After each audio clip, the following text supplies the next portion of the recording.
¿Han escuchado esta pregunta antes? ¿Qué pasa con los que nunca escucharon sobre Jesús?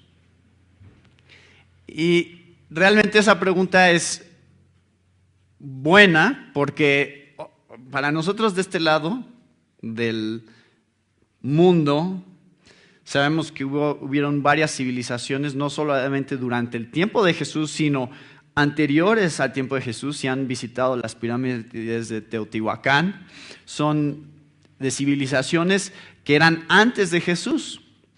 Y nos preguntamos, si estaban hasta este lado del mundo, ¿cómo habrían podido ellos, pues, saber, conocer, tener una idea de qué es lo que Dios estaba haciendo en su plan de redención? ¿Y cómo habrían podido ser salvos? Y nos interesa esa pregunta porque culturalmente son nuestros antepasados y quisiéramos pensar que tuvieron la oportunidad y tuvieron esperanza en sus propias vidas. Entonces, vamos a tratar de contestar esa pregunta a la luz de la Biblia, no solamente en el pasado, qué pasa con aquellos que vivieron antes de Jesús, sino después de Jesús. También hoy en día hay billones de personas en todo el mundo y hay gente que no ha escuchado de Jesús en otros lugares del mundo. Aún hoy en día, no todos han escuchado acerca de Jesús. ¿Qué pasa con ellos si no han escuchado de Jesús? ¿Qué pasa si mueren hoy y nunca escucharon de Jesús desde que eran niños hasta que murieron? ¿Cómo va a juzgarlos Dios a ellos? Bueno, ese es el tema. ¿O quieren que lo cambiemos? Porque no es un tema fácil. Porque la Biblia no hubo un momento en el ministerio de Jesús donde vinieran sus discípulos y le dijeran: oye Jesús, ¿qué pasa con los que nunca han escuchado de ti? O nunca escucharán de ti. Y que Jesús les contestara: mira, para los que nunca escucharon de mí o nunca escucharán de mí, así es como funciona. No hubo un momento así. Entonces, tenemos que estudiar la Biblia en su totalidad y tratar de entender el panorama completo para empezar a encontrar algunas de las respuestas. Quiero decirles que hay cosas que vamos a ver un poco rápido, porque sí es un tema, hay muchas cosas que decir. Es un tema largo. Pero, gracias a Dios, existen libros. Entonces, para las áreas en las que a lo mejor no haya quedado suficientemente claro lo que yo haya dicho, sigan leyendo. No tienen que escuchar la respuesta de mí. Ustedes pueden leer y ustedes pueden estudiar las respuestas. Y uno de los libros que tratan con este tema muy específicamente, y no es muy grande, y se acaba de traducir al español, yo lo he tenido ya por un tiempo, pero acaba de salir ya en español. Se llama Jesús, el único camino al Padre, y esa es la pregunta que se plantea: ¿se debe oír el Evangelio para ser salvado? Y es de John Piper. Entonces, ¿saben por qué lo estoy recomendando? Y este libro trata algunos de los temas que vamos a ver, y no todos, pero principalmente algunos de los temas, especialmente del misterio del Evangelio en el pasado. Eso está tratado en más detalle en el libro, pero no tenemos tiempo para verlo en detalle. Entonces, quisiéramos hacer un resumen, una respuesta sobre este tema. Número 1, vamos a tratar de entender cuál es la situación del hombre de acuerdo a la Biblia. ¿Cuál es el problema universal que existe?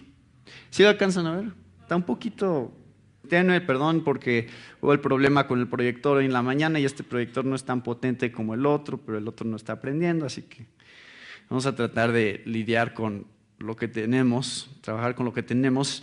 De todas maneras, después acuérdense, tratamos de hacer, cuando hay presentación especialmente, tratamos de hacer un video donde están todos los puntos ahí que pueden ver después.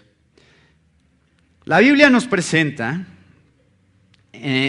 quiero recorrer Romanos hoy, porque creo que Romanos es el libro que contiene más respuestas a esta pregunta.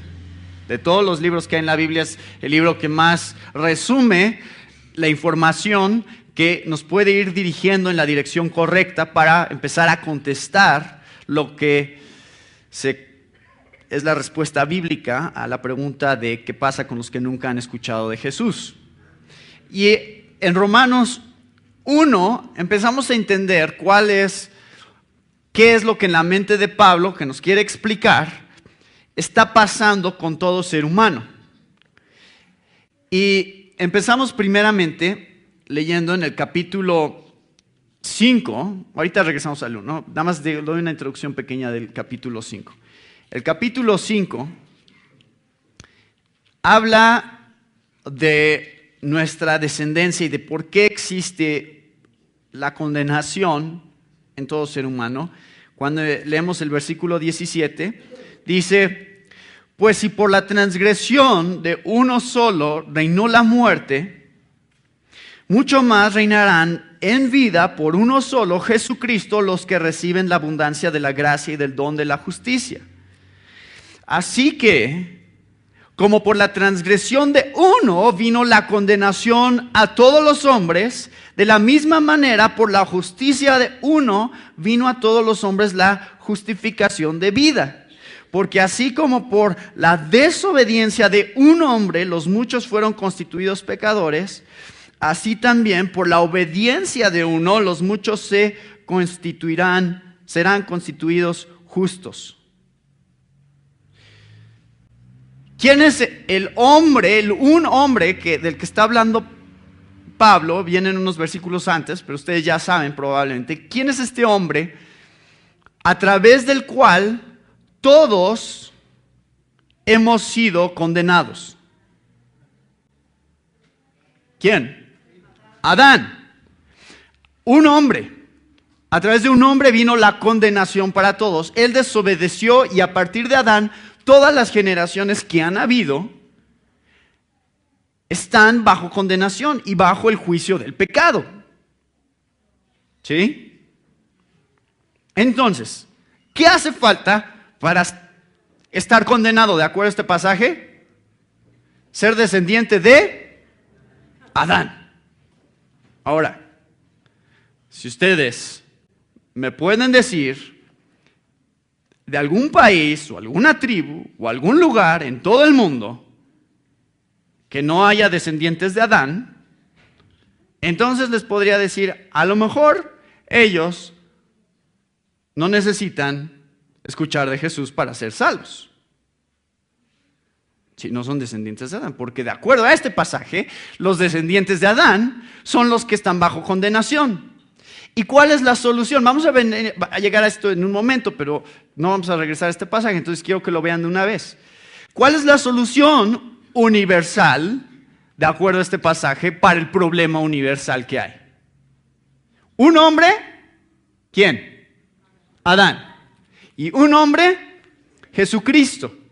A través de un hombre está la condenación, a través de un hombre está el perdón y la salvación de los pecados. Entonces, Pablo no está dejando lugar para excepciones en este pasaje. No está diciendo, para algunos aplica, para otros no.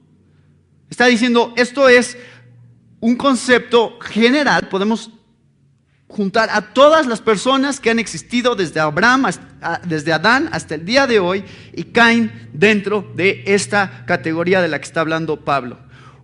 Una sola condenación y una sola salvación y justificación. ¿Sí? Entonces ya estoy empezando a explicarles aquí cuál es el panorama bíblico que encontramos. Romanos 1. ¿Qué dice Romanos 1, versículo 20?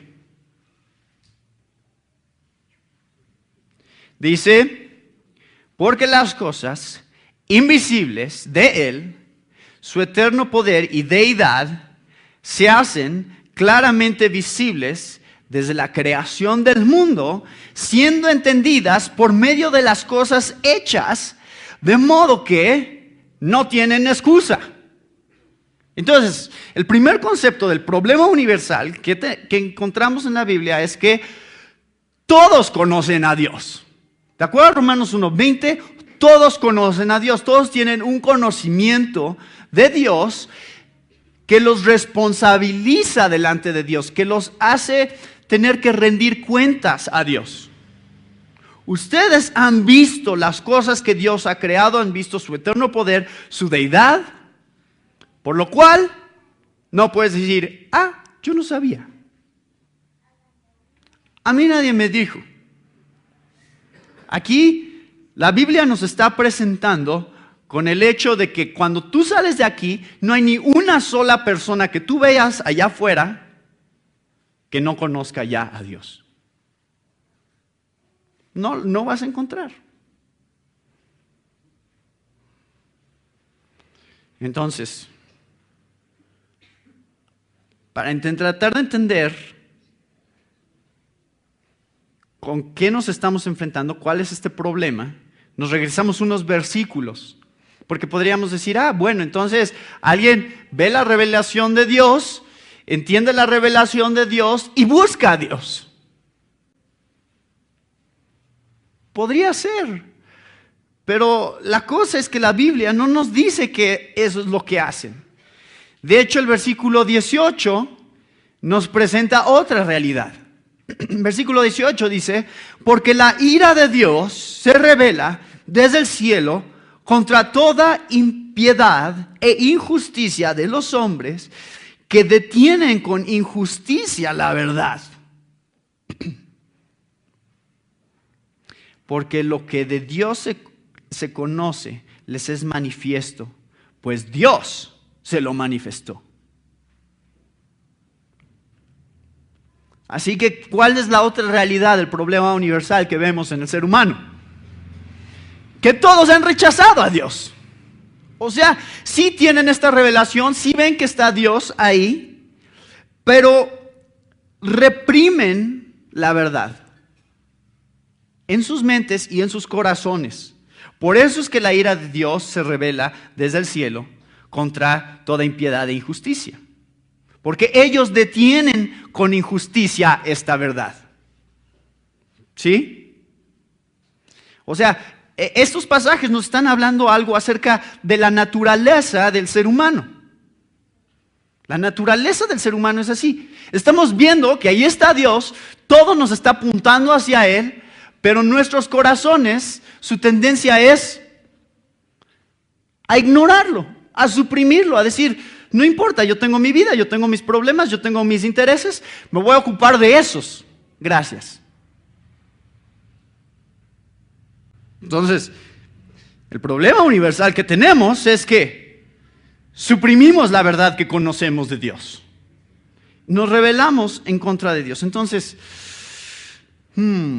ya estamos viendo un poquito de este panorama, un poquito del contexto que nos empieza a dar la respuesta a la pregunta tan importante de ¿qué pasa con los que no han escuchado sobre Dios? Bueno, sobre Jesús específicamente.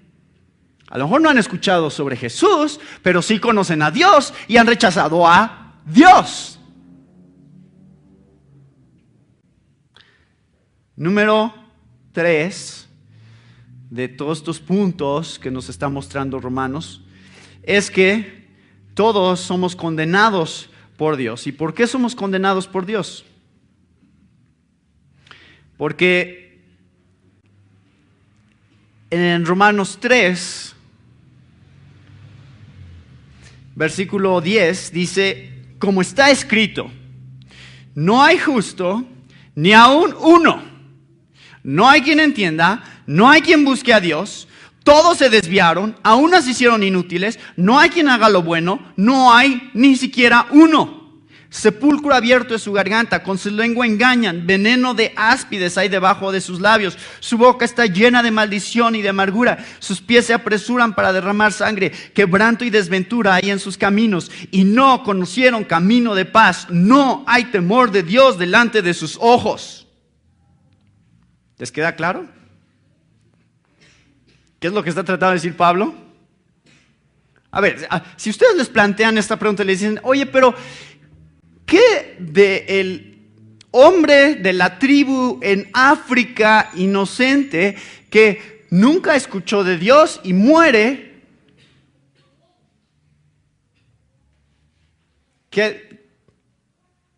¿Cómo dijiste? ¿Inocente?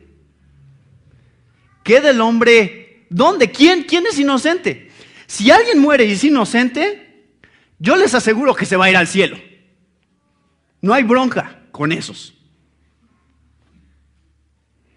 Si tú conoces a alguien inocente que muere sin haber escuchado de Jesús, se va a ir al cielo. Va a ser salvo, garantizado. Porque si tú eres inocente, puedes estar en la presencia de Dios. No hay problema. Dios te va a aceptar. Dios va a decir, perfecto, eres un hombre inocente. Entonces nosotros tenemos este concepto como que hay gente inocente, como que hay gente que merece la salvación.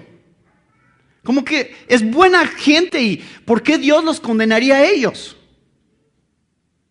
Ya empezamos a entender que hay un problema detrás a veces de la pregunta, que es ciertas presuposiciones que tenemos con respecto a la naturaleza humana. Y cuando tú planteas esa pregunta de ¿qué pasa con los que no han escuchado sobre Jesús? Empiezas a presuponer que muchas veces el hombre es realmente inocente por naturaleza, por lo cual es injusto que Dios los condene porque son gentes buenas. Pero eso no es lo que dice la Biblia. Aquí está, ya no puede ser más claro que esto. Entonces, ¿qué es lo que podemos empezar a contestar en relación a esta pregunta?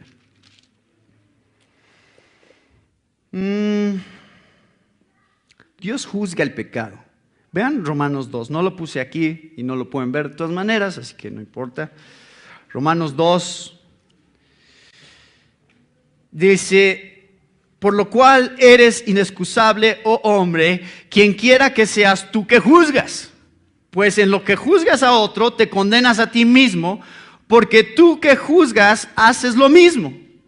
Mas sabemos que el juicio de Dios contra los que practican tales cosas es según verdad. Y piensas esto, oh hombre, tú que juzgas a los que tal hacen y haces lo mismo, ¿que tú escaparás del juicio de Dios? ¿O menosprecias las riquezas de su benignidad, paciencia y longanimidad, ignorando que su benignidad te guía al arrepentimiento? Pero por tu dureza y por tu corazón no arrepentido atesoras para ti mismo ira, para el día de la ira y de la revelación del justo juicio de Dios, el cual pagará a cada uno conforme a sus obras. Vida eterna a los que perseverando en bien hacer buscan gloria y honra e inmortalidad. Pero ira y enojo a los que son contenciosos y no obedecen a la verdad, sino que obedecen a la injusticia, tribulación y angustia sobre todo ser humano que hace lo malo, el judío primeramente y también el griego, pero gloria y honra y paz a todo el que hace lo bueno, al judío primeramente y también al griego, porque no hay acepción de personas para con Dios. Esa es una aclaración de Romanos 1:18. ¿Qué pasa con aquellos que están viendo la verdad de la revelación natural de Dios, suprimiendo esa verdad con injusticia? Pues es esta categoría de personas del versículo 8 y 9 de Romanos 2. ¿Sí? Estoy tratando de conectar todas estas cosas en Romanos. Ya los estudiamos en algún momento hace muchos años, y ya están ahí, los pueden escuchar si quieren más detalles sobre cada versículo, pero en general empiezan a ver cuál es el panorama que nos está dando Romanos, Pablo en Romanos. Ahora, hay otro aspecto que tenemos que ver del que habla la Biblia, que es el de el misterio. El misterio que fue revelado después. Porque nos empezamos a preguntar, a ver, Pablo, pero antes de que viniera Jesús, nadie sabía sobre Jesús porque no había venido, ¿verdad? Si no estaba Jesús, ¿cómo podían creer en Jesús? Y Pablo toca ese tema varias veces a lo largo del Nuevo Testamento. Número 1, en Efesios 3, versículos 4 al 10, versión de las Américas. En vista de lo cual, leyendo, podréis comprender mi discernimiento del misterio de Cristo, que en otras generaciones no se dio a conocer a los hijos de los hombres, como ahora ha sido revelado a sus santos apóstoles y profetas por el Espíritu, a saber, que los gentiles son coherederos y miembros del mismo cuerpo, participando igualmente de la promesa en Cristo Jesús mediante el Evangelio, del cual fui hecho ministro conforme al don de la gracia de Dios que se me ha concedido según la eficacia de su poder. A mí, que soy menos que el más pequeño de todos los santos, se me concedió esta gracia: anunciar a los gentiles las inescrutables riquezas de Cristo y sacar a la luz cuál es la dispensación del misterio que por los siglos ha estado oculto en Dios, creador de todas las cosas, a fin de que la infinita sabiduría de Dios sea ahora dada a conocer por medio de la iglesia a los principados y potestades en las regiones celestiales. ¿Cuál es el misterio de Cristo del que está hablando Pablo? Lo explica. El misterio es que antes no estaba claro que todas las naciones serían incluidas dentro del plan de redención dado por Dios, que estaba mostrándole muy claramente a los judíos. Les estaba diciendo, miren, yo soy su Dios, ustedes pueden creer en mí, yo voy a proveer un medio a través del cual ustedes pueden ser salvos, tomen un corderito, sacrifíquenlo, derramen su sangre. Y empezó a darles todas estas indicaciones y todos los demás pueblos veían a Israel y decían, pues esa es la nación con su Dios, el Dios de Abraham, de Jacob. Pero ese no es nuestro Dios. Ese es el Dios de ellos. Esa era, en general, la percepción. Claro, a lo largo del Antiguo Testamento lo ven, que Dios constantemente estaba dando pistas de este misterio, que ya empezaban a mostrar cuál era el plan de Dios, porque sí estaba salvando gente de otras naciones también a lo largo del proceso. Tenemos a Rahab, tenemos a Ruth, tenemos a los de Nínive, tenemos a muchas historias, inclusive profetas enviados a otras naciones a lo largo del Antiguo Testamento. Pero Pablo le llama un misterio porque no era tan claro. En general, Dios era el Dios de los judíos. En general, eso era lo que la gente veía y entendía acerca de este Dios. Y entonces, Pablo lo llama un misterio. O sea, que no era tan evidente, tan obvio. ¿Por qué haría Dios esto?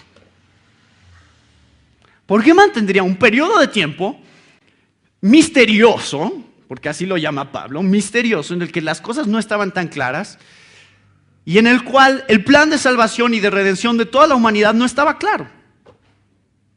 ¿Por qué? Había pistas, sí. En ti serán benditas todas las naciones de la tierra, le dijo Abraham en Génesis 12. Pero no es tan explícito como es en el Nuevo Testamento. Entonces, ¿por qué haría Dios esto? ¿Por qué es que escogería este medio para escribir la historia? Vean otro pasaje que habla sobre este misterio. Es nuevamente en Romanos, capítulo 16. En Romanos 16, versículos 25 al 27, tenemos la doxología de Romanos, en la cual Pablo toma este concepto y dice: y al que puede confirmaros según mi evangelio y la predicación de Jesucristo, según la revelación del misterio que se ha mantenido oculto desde tiempos eternos, pero que ha sido manifestado, ¿cuándo? Ahora, y que por las escrituras de los profetas, según el mandamiento del Dios eterno, se ha dado a conocer a todas las gentes para que obedezcan a la fe. Al único y sabio Dios sea gloria mediante Jesucristo para siempre. Amén. Aquí está parte de la respuesta. Gracias por estar de acuerdo. Esto es parte de la respuesta. ¿Por qué? Porque Pablo está diciendo, a ver, hubo un tiempo en el cual existía un misterio, estaba oculto este plan, no estaba tan claro, pero ahora ya ha sido manifestado y ahora Dios, a través de su evangelio, al que me ha llamado a mí a predicar, que es donde empieza esta doxología, a través de este misterio, a través de este evangelio, ahora está salvando a personas de todas las naciones. Y eso no lo había hecho antes, por lo menos no en la magnitud que lo está haciendo ahora. ¿Por qué? Porque si Dios quería que su Hijo fuera claramente el centro de la fe, de la gloria, o sea, el objeto a través del cual nosotros ponemos nuestra fe en Él y el objeto a través del cual llegamos al Padre para que el Hijo sea glorificado, Dios dijo: mientras el Hijo no sea revelado, no voy a manifestar este plan, porque mi Hijo no sería glorificado en todas las naciones todavía, porque todavía no ha venido. Voy a hacer este plan grande y abierto después de que haya venido, para que sea claro que Él es el centro.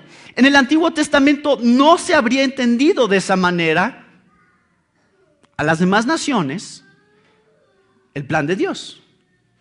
¿Entienden? Y si no lo entienden, lean el libro. Está explicado en el libro también.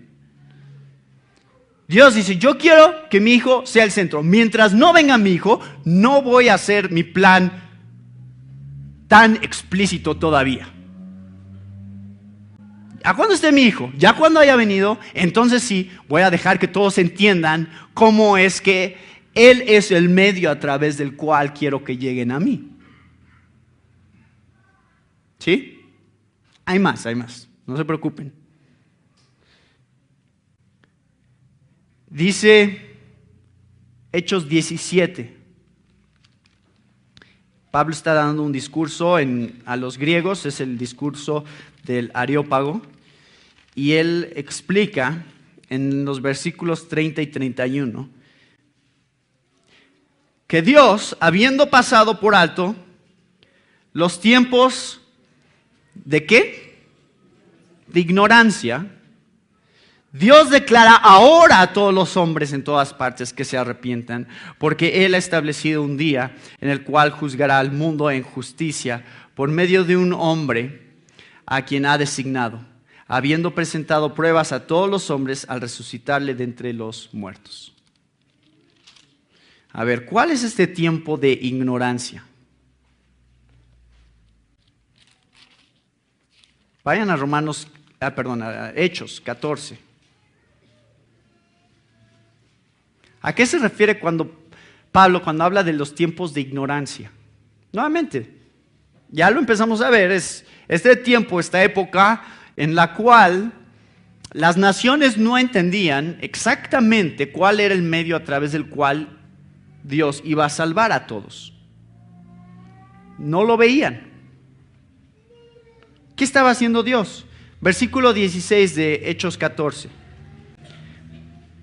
en las edades pasadas, Él ha dejado a todas las gentes andar en sus propios caminos.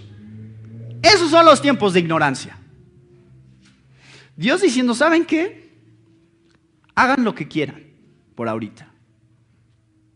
Voy a salvar a algunos, sí, claro. Y lo hizo. Pero en general, Dios dijo, ustedes van a ser gentiles, lo que a ustedes se les dé la gana. ¿Quieren tener sus dioses? Ténganlos. Aztecas, olmecas, todos los mayas, hagan lo que quieran. Los voy a dejar. Porque ahorita mi plan es no revelar explícitamente cómo voy a salvar al mundo.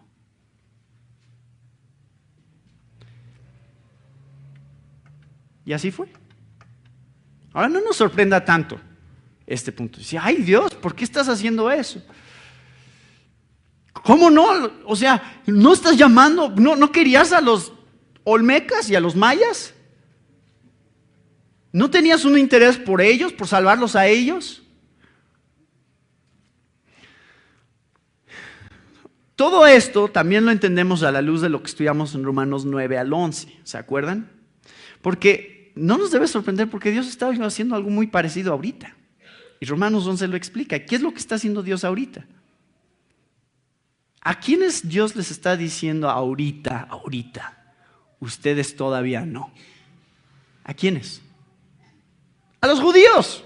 Dice la Biblia. ¿Sabes por qué no creen los judíos hoy en Jesús como su Mesías? Porque Dios dice todavía no los judíos. Algunos sí, está bien.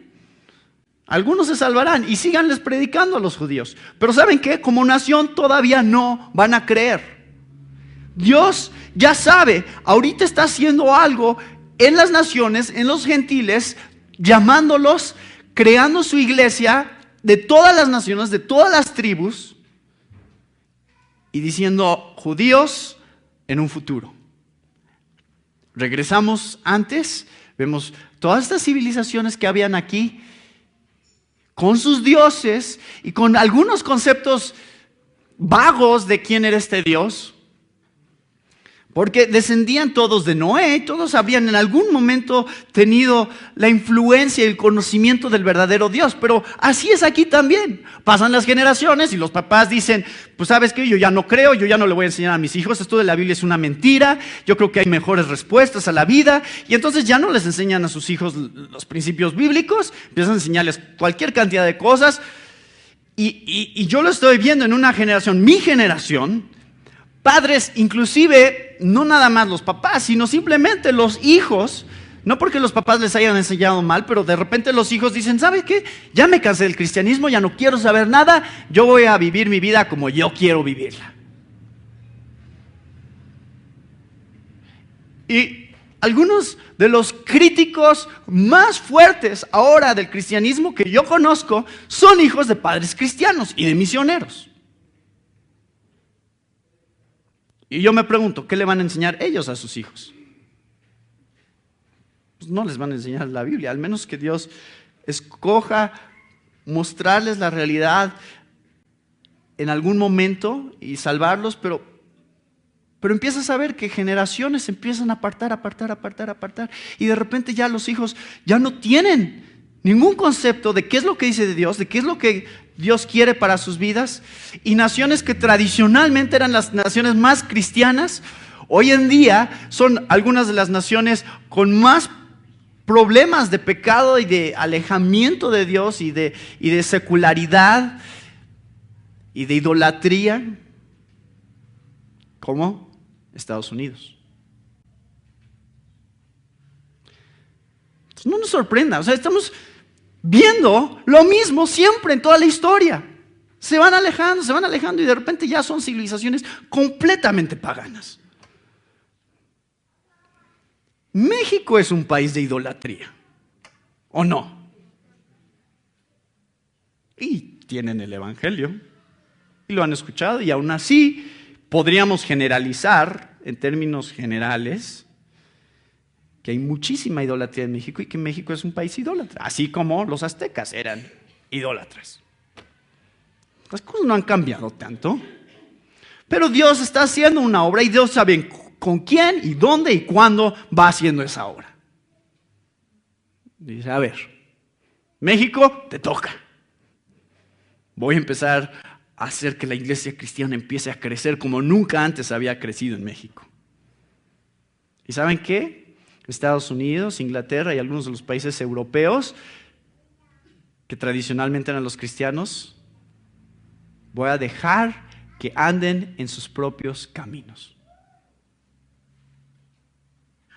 Dios hace eso.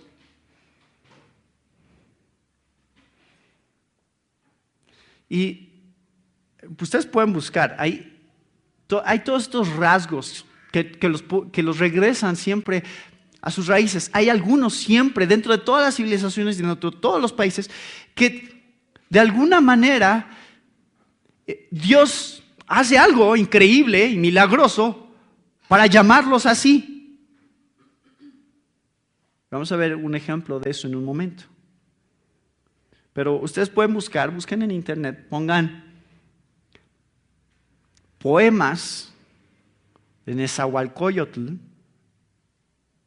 náhuatl, pongan algo así, esas palabras, y les van a salir algunos de los poemas que han encontrado de Nezahualcóyotl, refiriéndose a un Dios muy parecido al Dios de la Biblia. Hablando del dador de la vida, de alguien que está por encima de todo, de quien fluye la belleza y de todas las cosas buenas que existen. Y empiezan a haber trazos de algo que va muy en contraste con otras de las civilizaciones y religiones que existían en ese tiempo, que eran politeístas y que tenían muchos dioses y simplemente adoraban a todos estos dioses dependiendo de su necesidad, era el dios al que iban. De repente encuentran rasgos de algunos dentro de estas civilizaciones que no sabemos qué es lo que Dios estaba haciendo, pero hay evidencias de que Dios estaba haciendo algo. Entonces, no veo realmente yo, al pensarlo, que sea tan diferente las cosas como son hoy en día. Pero claro, Jesús no había sido revelado todavía. Y Dios sí está haciendo algo muy específico. A partir de que Jesús vino, a partir de que Jesús murió en la cruz y resucitó, sí está haciendo algo muy específico con todas las naciones. ¿Qué es lo que está haciendo? Romanos 10.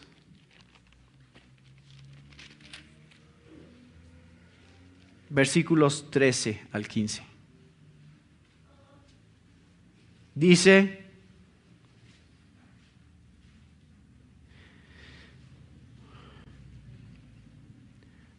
porque todo aquel que invocare el nombre del Señor será salvo. Y si hablan con un testigo de Jehová, usen este versículo porque aquí Pablo está citando de Joel 2:32, que es una referencia a Jehová, Dios Padre, y aquí Pablo lo usa para hablar de Jesús. ¿Cómo pues invocarán a aquel en el cual no han creído? ¿Y cómo creerán en aquel de quien no han oído? ¿Y cómo irán sin haber quien les predique? ¿Y cómo predicarán si no fueren enviados?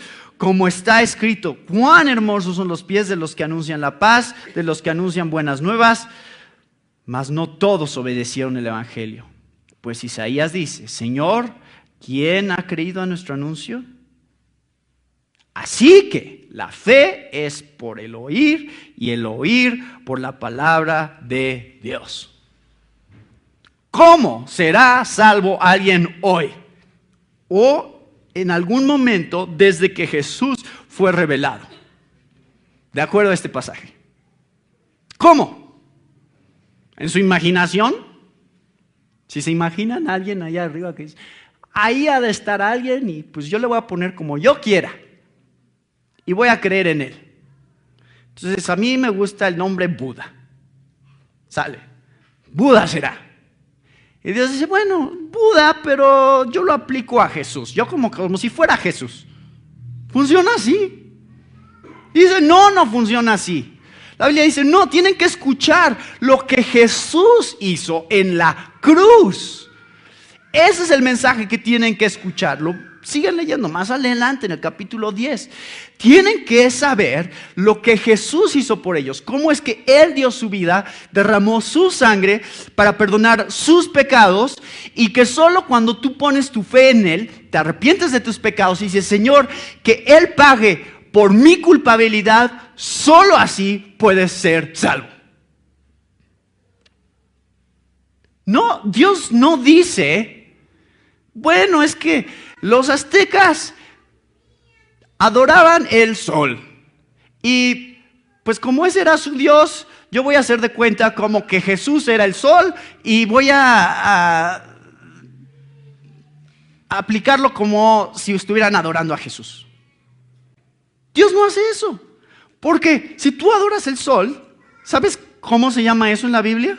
Romanos 1 habla de eso. Idolatría. Todos tenemos esa tendencia. Todos como que queremos adorar cosas que podemos ver, que podemos palpar, que están enfrente de nosotros.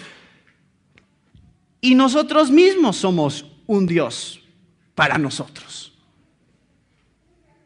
Dios no acepta eso. Dios no dice, ay, tú quieres adorar a una persona, está bien. Yo hago de cuenta como que es Jesús.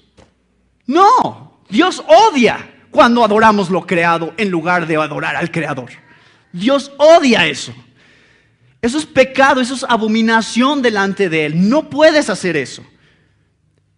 Y ese es nuestro problema. Nuestro problema esencialmente es que adoramos cosas creadas, gente.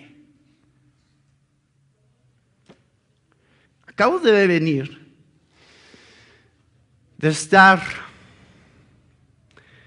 en 2 conciertos de alguien que yo no sabía que existía. Pero evidentemente las niñas adolescentes sí saben que existe. Se llama Austin Mahone. ¿Saben quién es? Pues yo no sabía quién era, pero créanme, sí es famoso.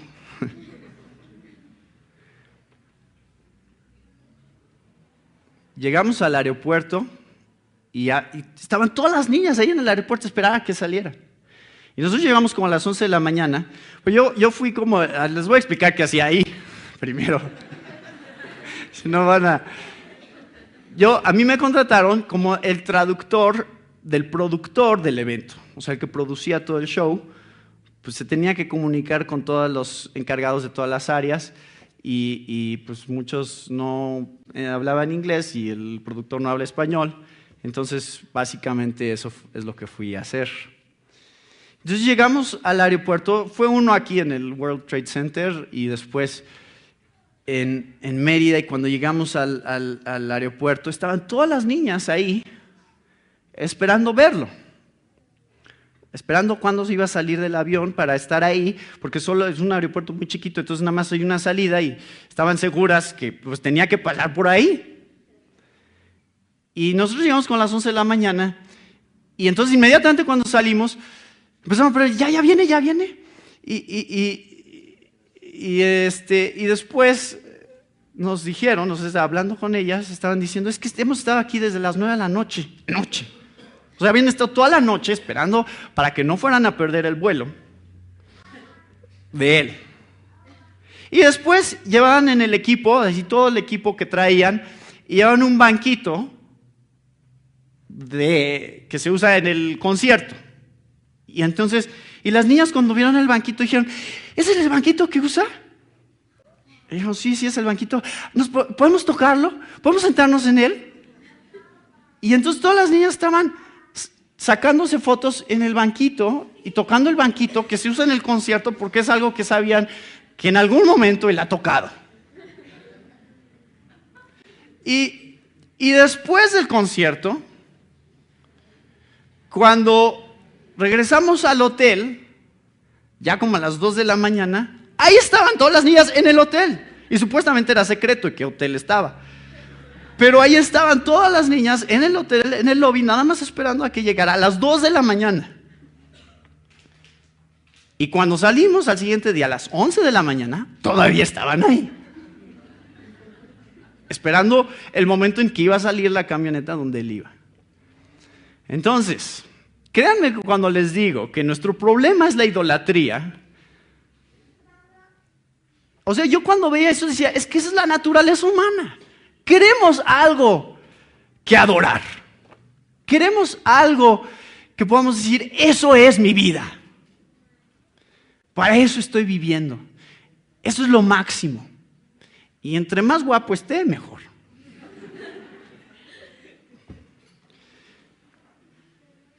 Nuestro problema, el ser humano, y podemos burlarnos de ellas, obviamente, porque es un poquito ridículo este nivel de fanatismo.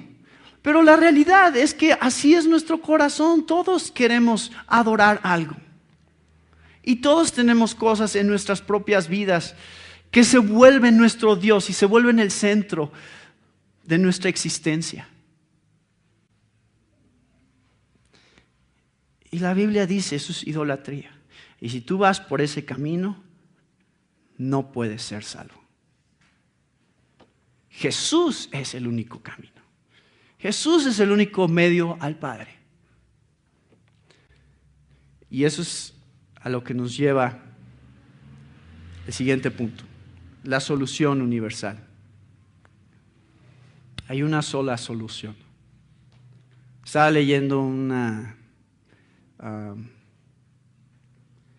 historia que cuenta David Platt sobre una experiencia que tuvo en el Medio Oriente en donde estaban varios líderes de varias religiones reunidos y había un líder hindú y un líder musulmán y él escuchó cómo estaban platicando, él también estaba ahí y él estaba escuchando cómo estaban platicando y estaban viendo estas montañas, creo que era en India o un lugar así, estaban viendo estas montañas y en la conversación que ellos estaban teniendo estaban diciendo algo así como,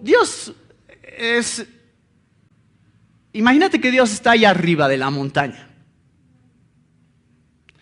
y que cada uno de nosotros queremos llegar a Él. Pero hay muchas maneras de subir la montaña. Puedes subir por atrás, puedes subir por el lado, puedes subir de frente. Muchas maneras. Y esto es lo que estaba discutiendo este líder hindú, este líder musulmán, estaban discutiendo. Sí, cierto. Eso es como, así es Dios y así es la salvación del hombre. Llegar a Dios que está arriba de esta montaña por el lado que tú quieras. Y David Platt se escuchó y les digo, a ver, escucho lo que ustedes están diciendo. Me están diciendo que básicamente, pues todos tenemos una manera de subir a Dios que está allá arriba. Entonces todos podemos llegar a Él. Sí, efectivamente. ¡Ay, qué profundo!, ¿no? O sea, esa es la percepción de la gente. Y David Platt les dijo, ¿qué si yo les dijera que mi Dios no se quedó allá arriba, sino que bajó a mí? O sea, no esperó a que yo subiera a la montaña porque Él sabía que yo no podía subir la montaña. Y entonces Él decidió tomar la iniciativa y llegar hasta abajo, hasta donde yo estaba, y mostrarme el camino para subir junto con Él. Ese es mi Dios. Ustedes están hablando de otro Dios porque mi Dios no se quedó allá arriba. Espera, a ver cómo le van a hacer, a ver, suban, ¿no? A ver por dónde le encuentran en el camino. Mi Dios no hizo eso. Y creo que eso nos muestra la gran profundidad del mensaje del Evangelio, en el cual Dios no dice, llámame como quieras, ponme el nombre que quieras y lo acepto.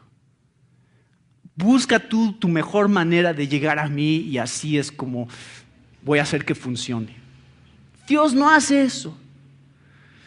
Dios dice, yo bajé como un ser humano fui crucificado, derramé mi sangre y 3 días después resucité. Y ese es el camino para llegar a la cima de la montaña. Entonces, encontramos en la Biblia que la salvación es solamente por fe, no por obras. No hay nada que tú puedas hacer para llegar a Dios. Romanos 4:16 dice: por tanto es por fe para que sea por gracia, a fin de que la promesa sea firme para toda su descendencia, no solamente para que la que es de la ley, sino también para la que es de la fe de Abraham, el cual es Padre de todos nosotros. Romanos 5:1, justificados pues por la fe tenemos paz para con Dios por medio de nuestro Señor Jesucristo, por quien también tenemos entrada por la fe a esta gracia en la cual estamos firmes y nos gloriamos en la esperanza de la gloria de Dios. Es el medio de la fe, esa es la opción que Dios ha escogido para salvar a todo ser humano que ha existido desde Adán hasta el día de hoy. Dice Dios, ¿quieres ser salvo? Va a ser no por lo que tú puedes hacer, sino por quién es el objeto de tu fe. Porque si fuera por lo que tú haces, entonces tú te llevas la gloria. Pero si es por lo que yo hago, entonces yo me llevo la gloria. Y esa es la diferencia más grande que existe entre lo que leemos en la Biblia y todas las demás religiones. Todas. Que todas las religiones están diciendo, haz esto, haz esto, haz esto, haz esto. Y a lo mejor Dios te va a aceptar. Todas dicen eso. Lo cual los convierte en religiones falsas. Porque dice Dios, no hay otro medio. Tú tienes que creer total y absolutamente en mi Hijo, en lo que Él hizo. Y si no haces eso y pones el 100% de tu confianza en esa obra, 0% en la tuya y en lo que tú puedes lograr, si no haces eso, yo no te voy a aceptar. Porque entonces yo no me llevo la gloria y de eso se trata todo, como vamos a ver en un momento.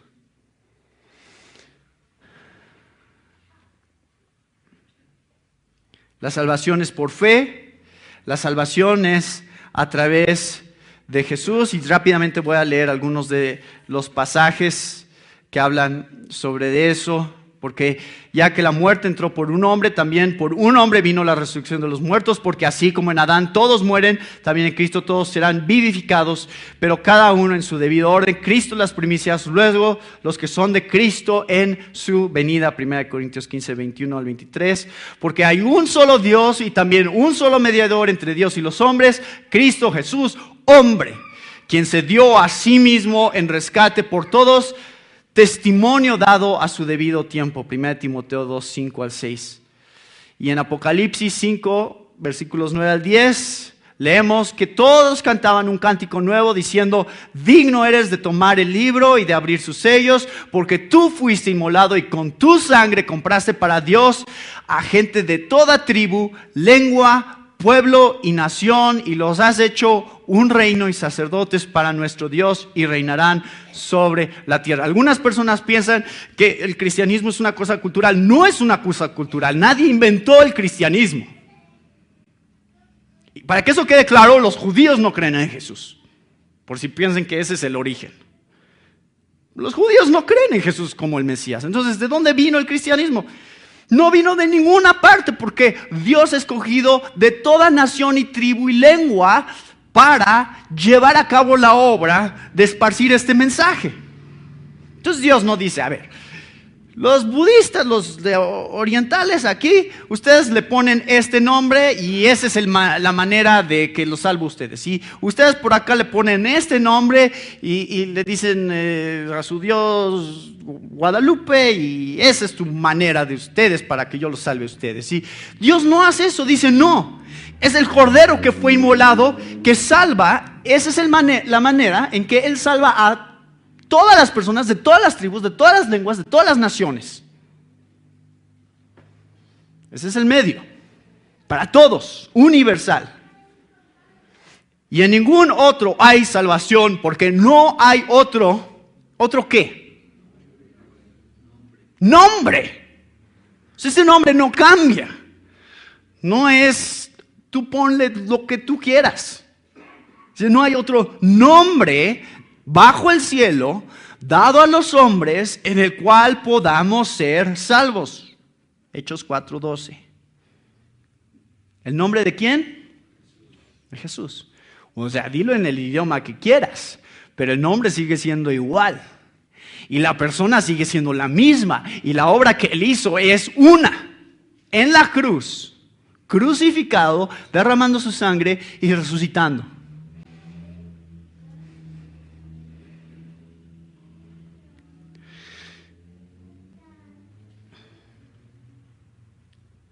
Y les dijo, Lucas 24, 46 al 47, así está escrito, que el Cristo padeciera y resucitara de entre los muertos al tercer día, y que en su nombre se predicara el arrepentimiento para el perdón de los pecados a todas las naciones, comenzando desde Jerusalén.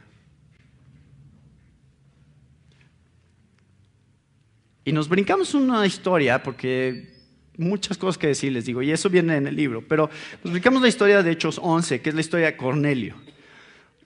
Y en la historia de Cornelio vemos que está este hombre que está buscando a Dios, y entendemos por el resto de la Biblia que la razón por la que está buscando a Dios es porque Dios estaba haciendo una obra en él, pero nunca había escuchado sobre Jesús, no sabía quién era Jesús. ¿Y qué hace Dios? Dice, ahí está, un hombre que está buscando el Dios, entonces lo voy a salvar. ¿Qué hace Dios? ¿Qué hizo? Dijo, a ver, Cornelio, está bien, ya estás en un camino en el cual yo te he empezado a llevar. Pero entonces ahora te voy a enviar a un hombre llamado Pedro, el cual te dirá algo acerca de mí, acerca de Jesucristo, y a través de ese mensaje que tú vas a escuchar de él, serás salvo. O sea, Cornelio no era salvo antes de que llegara Pedro. Cornelio fue salvo junto con su casa hasta el día en que llegó Pedro y le predicó el evangelio de Jesucristo, se arrepintió de sus pecados junto con su familia, fueron bautizados, y Pedro lo explica cuando está relatando esa historia y dice, en ese momento, él encontró salvación. Entonces, el medio hoy en día es a través de Jesús solamente. Y por último, esta solución universal y esta salvación no es nada más porque Dios quiere salvar al hombre, sino es porque Dios es glorificado a través de la salvación del hombre. Y leemos en Isaías capítulo 43, versículo 7,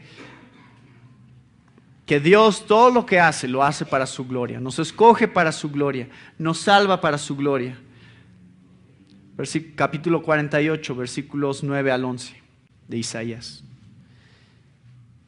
Y leemos en Romanos capítulo 9, versículo 17,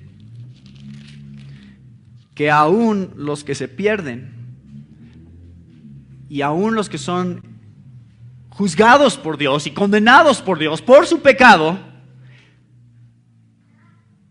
sirven un propósito.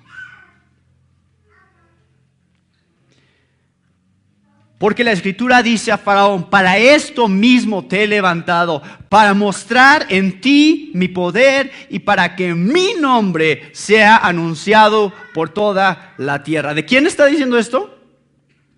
De Faraón. O sea, alguien que nunca creyó en Dios como su Salvador.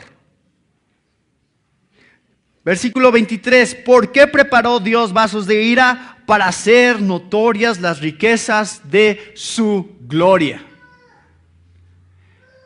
los que se salvan y los que se pierden en el plan eterno de Dios cumplen un solo propósito, que es la gloria de Dios. Él será magnificado en ambos, porque en uno muestra su justicia, en otro muestra su misericordia y su amor, y de eso se trata todo. Romanos 11:36, de Él, por Él y para Él son todas las cosas, a Él sea la gloria por los siglos. Entonces, ¿cómo salvaba a Dios en el Antiguo Testamento? Ya lo estuvimos leyendo en varios pasajes. Decían que la ley y los profetas hablaban de Cristo. Entonces, la manera de salvar a Dios en el Antiguo Testamento era aquellos que ponían su fe en este Dios, que estaba haciendo ciertas cosas que no entendían bien, porque la verdad no lo entendían. Decían, a ver Dios, tú dices que si yo mato a un animal, ¿me perdonas? Si yo derramo su sangre, ¿me perdonas? Pues te voy a creer. No sé cómo funciona eso, pero, ¿no? A ver, Dios, tú estás diciendo que alguien, en Isaías 53, alguien va a cargar con el pecado del pueblo. Tú estás diciéndole a David después de que pecó con Betsabé, te perdono, no morirás. Todas estas cosas tan extrañas que Dios está haciendo sin una aparente justificación, porque Dios es justo y no estaba pareciendo justo en hacer estas cosas de esta manera. Pero la gente, Dios estaba moviendo sus corazones para que confiaran en Él, pusieran su fe en Él, no entendiendo todos los detalles de lo que estaba haciendo, pero todo apuntando hacia Cristo. Entonces, en el Antiguo Testamento, antes de que viniera Jesús, el requerimiento de salvación era confiar en las promesas que apuntaban hacia Jesús. Y en el Dios que estaba dando estas promesas. Una vez revelado Jesucristo, su perdón va en ambas direcciones. Dice, a ver, y es lo que dice Romanos 3. Porque Dios había estado pasando por alto los pecados cometidos anteriormente. Entonces, una vez que Cristo muere, Dios dice, ahora su sacrificio se extiende para allá y para allá. Aquellos que confiaban en las promesas, aquellos que tenían la fe de la cual habla Hebreos 11, y ahora, de ahora en adelante, aquellos que escuchan el nombre de Jesús, creen en Él, ponen su fe en Él, se arrepienten de sus pecados y dicen, Señor, sálvame a través de la sangre de tu Hijo. Porque ya fue revelado. Hay un nombre, hay una persona, hay una obra específica, clara, objetiva. Y esa es la labor de la iglesia. Anunciar eso, decir, crean, crean, crean, porque si no serán condenados. Si hubiera otra manera de ser salvos, o si el no escuchar en Jesús de alguna manera te justificara delante de Él, entonces lo peor que podríamos hacer como iglesia sería ir y predicar el evangelio, ¿no? Si alguien no ha escuchado de Jesús, ¿para qué le quiero decir sobre Jesús? Mejor dejen que no haya escuchado, porque mientras no escuche, se libra. ¿No sería ese el verdadero razonamiento de las misiones? Si el no escuchar sobre Jesús fuera de alguna manera un pase automático de salvación, no lo es. Tenemos que predicar el evangelio, porque si no escuchan, ¿cómo creerán? Y si no creen, morirán en su pecado, sin haber sido justificados delante de Dios. Ese es el mensaje del evangelio.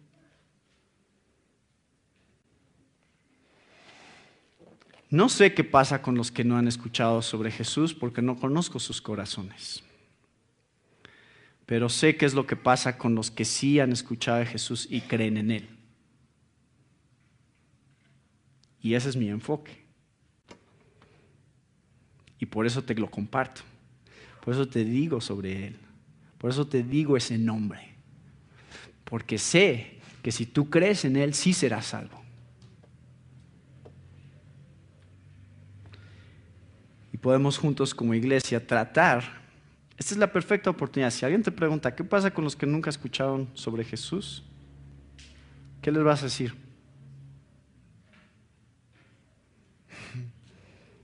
A ver.